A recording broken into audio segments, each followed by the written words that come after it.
ஓம் நமச்சிவாய். நாம இன்னைக்கு சொல்லக்கூடியது விஷயம் செவ்வாய் தோஷம் அப்படிங்கிறத பத்தி.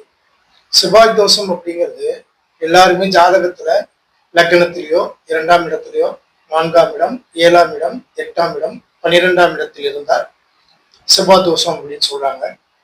அப்ப லக்னத்துல 2ஆம் இடம் 4ஆம் இடம் 7ஆம் இடம் 8ஆம் இடம் 12ஆம் இடத்தில் இருந்தால் செவ்வாய் தோஷமா அப்படின்னு கேட்டா அது மாதிரி கிடையாது. எல்லாருமே சொல்றதுபடி பாத்தீங்கன்னாக்கா செவ்வாய் தோஷம் எல்லா ஜாதகத்திலுமே இருக்க மாதிரி சொல்லிக்கிட்டே இருப்பாங்க.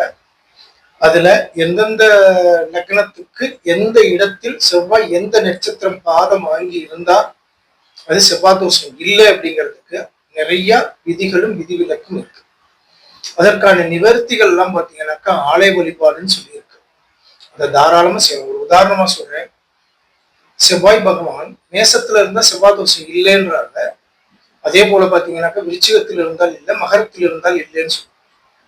அதே கடகத்தில் இருந்தாலும் செவ்வாய் தோஷம் கிடையாதுன்னு சொல்லுவோம். இதுல இன்னொரு விஷயம் என்னன்னு கேட்டீங்கன்னா, விதின்னு இருந்த விதி விலக்குன்னு ஒண்ணு இருக்கு. அதே நேரத்துல மேசத்தில் இருக்கக்கூடிய செவ்வாய் பாத்தீங்கன்னா லக்னத்துல இருந்தால் செவ்வாய் தோஷம் ஒரு சிலர் சொல்லி போடுறாங்க. ஆட்சி விட்டு இருந்தாலும் செவ்வாய் தோஷம் தான். நல்லா தெரிஞ்சுக்கோங்க. அதுல உள்ள நட்சத்திர பாதம்னு சொல்லக்கூடியதுல அதாவது கேது பகவான் அஸ்வினி நட்சத்திரம் 4ஆம் பாதத்தில் இருந்தாலும், சுக்கிர பகவானின் பரணி நட்சத்திரம் அதுபோல சுக்கிர பகவான் நட்சத்திரங்கள்ல மேசத்துல 4ஆம் பாதத்தில் இருந்தாலும், ரிஷபத்துல பாத்தீங்கன்னாக்க கிருத்திகை நட்சத்திரம் 2ஆம் பாதத்தில் இருந்தாலும், அதே போல ஒவ்வொரு இதுக்குமே பாத்தீங்கன்னா ஒவ்வொரு பாதத்தில் இருந்தா தனித்தனியாக இதை நம்ம எடுக்கலாம். இதுக்காக நம்ம என்ன செய்யணும்னு கேட்டீங்கன்னா, வரக்கூடிய 22/2/2026 அன்று உங்களோட ஜாதக பிறந்த நேரம், பிறந்த தேதி, பிறந்த ஊரு, உங்களுடைய பேரு இதெல்லாம் போட்டு நீங்க என்னோட இந்த ஷார்ட்ஸ்ல கமெண்ட்ஸ்ல பதிவு பண்ணுங்க. நான் ஞாயிற்றுக்கிழமை பாத்தீங்கன்னா நம்மளோட யூடியூப் சேனல்ல ஒரு லைவ் ப்ரோக்ராம் நடத்துறோம். அதுல உங்களோட ஜாதகத்துல செவ்வாய் தோஷம் இருக்கா இல்லையாங்கிறத நம்ம சொல்றோம். செவ்வாய் தோஷம் இல்லை அப்படிங்கிறப்போ அதையும் நம்ம விளக்கமாவே சொல்லிடலாம். செவ்வாய் தோஷம் இருக்கிற மாதிரி ஒரு சூழ்நிலை இருக்குன்னா அதுக்கு என்ன பரிகாரம் அப்படிங்கிறது, அதாவது வழிபாடு தான். பரிகாரம்ன்றது இங்க நாங்க செய்யறது கிடையாது.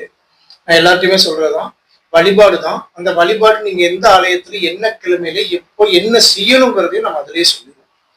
அதனால உங்களுடைய பதிவுகளை நமது யூடியூப் சேனல்ல நீங்க இன்னையிலிருந்தே பதிவு பண்ணிக்கோங்க. 22/2/2026 அன்று அதுக்கான லைவ் ப்ரோக்ராம் நடத்தும். அதுக்கான டைம் என்னன்றதை திருப்பி நான் இந்த ஷார்ட்ஸ்ல ஒரு வீடியோவா போடுவேன். அதை பார்த்து பயனடைங்க. தேவைப்படுறவங்க உங்களோட விவரங்களை பதிவிடுங்க. ஓம் நமச்சிவாய வாழ்க வளமுடன்.